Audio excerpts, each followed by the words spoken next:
This is the hydraulic pump that I made autonomous. So this is the control unit and the pump is over here, and you see the hydraulic tank over there. So this is the entire system. But I have a problem with this thing. And that is still those limit switches that I use. In this video I will try out why it won't work. It works when I don't have the piston connected to the system. And if I try the system out like this, without the pump, it works beautifully. But somehow it doesn't really work. And what the problem is that sometimes those works and sometimes the piston just rammed them. And yeah, I already crushed 2 of these before because I screwed them down and I thought the system would work and it didn't.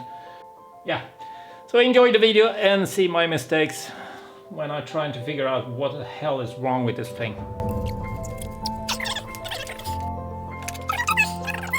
Oh, my fingers is so oily of hydraulic oil. Connect the battery. Oh. What the hell? So what I want to do is to know which one of those 2 sensors are the in position, which means which of those sensors is stopping the piston to going inwards or retract. And that's what I'm gonna do now. So I will boot up the system. Let's see which one it is. Try again.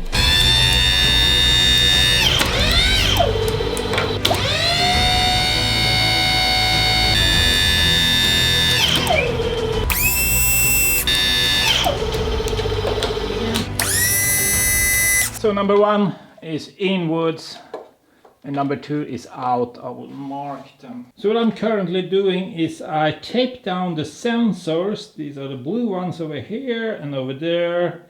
I don't screw them down because I don't really trust the system yet. So I'll just tape them down to this wooden beam. And I also strap down the piston in the same way so it can move if something goes badly. It's just strapped down with this simple strap. In 3, 2, 1, hit.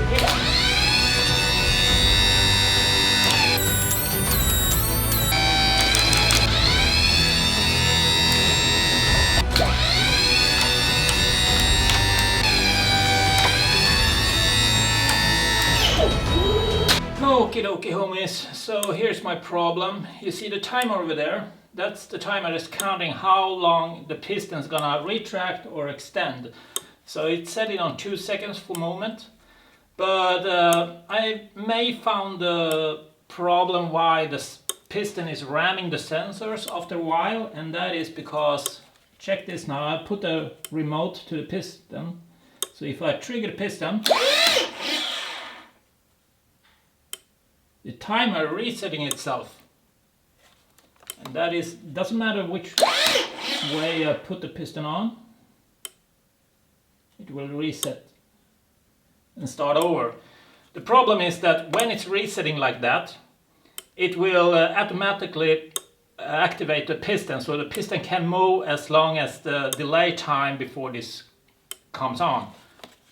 And yeah, that's why it's ramming the sensors all the time. So the solution is to put this timer on a separate power supply, because now they are running from the same battery in this one. And I think it is the power spike in the system that resetting this timer.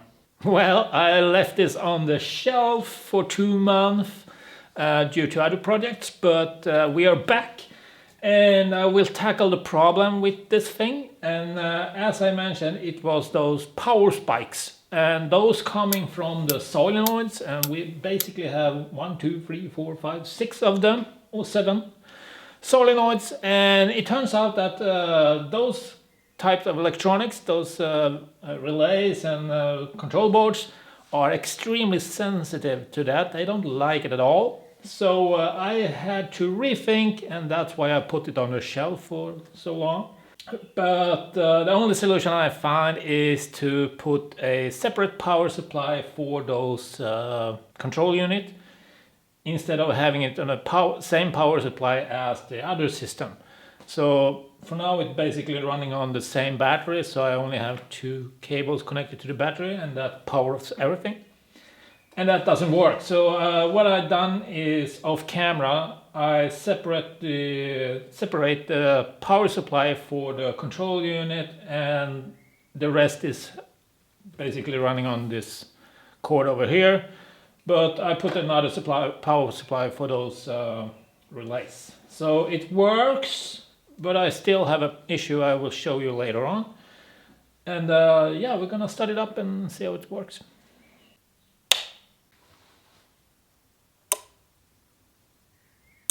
As you can see, I'm having the system on the table because I don't really have the beam that I had earlier. I disassembled that.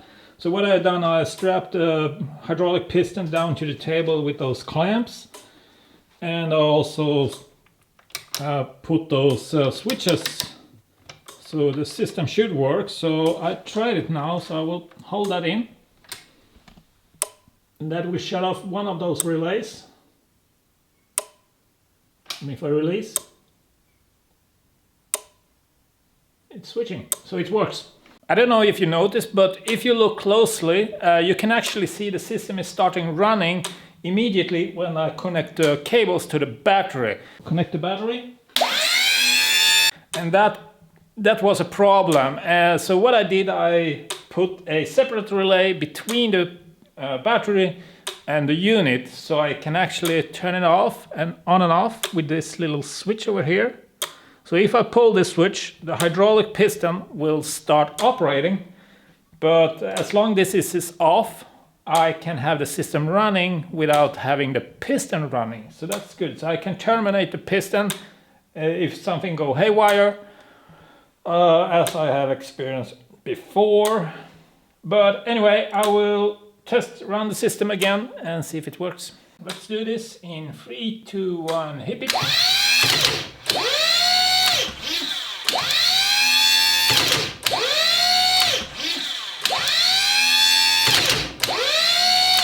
That's the problem I mentioned before. This there is nothing I can do about.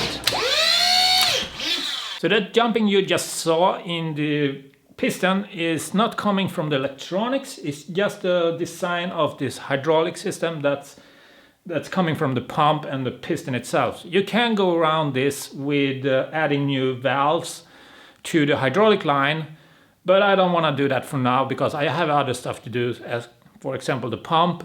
So I will just clean up the electronic part of this so it looks more nice and seems easier to work with. And probably we put it back on the shelf again until we need this system.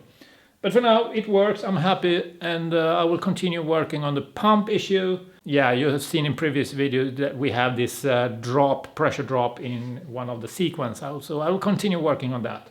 But for now this system works, so without further ado, we see you in the next one.